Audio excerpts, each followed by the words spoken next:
These fortunes are actually very, very difficult to process on the surface level, but I think they do go together, and I'm going to try to explain how. So we're going to start with the harder one first, which is we must yield to choose uncertainty with love rather than the safety of our own. And there's a word missing, which is being.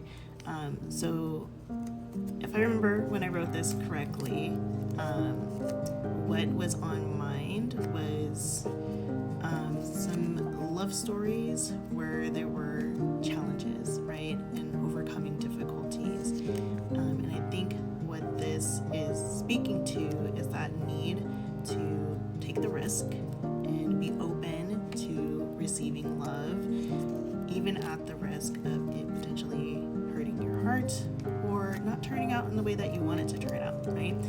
And I think what this is ultimately speaking to is that chance, that risk, that opportunity is worth it.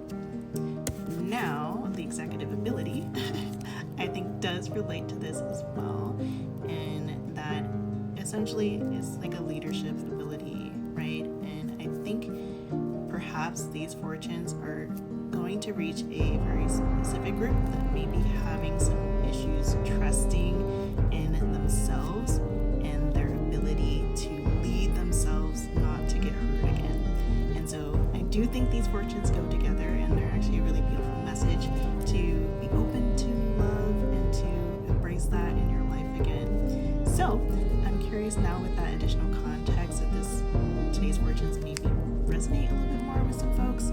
Love to see your reflections down in the chat as always, and see you back.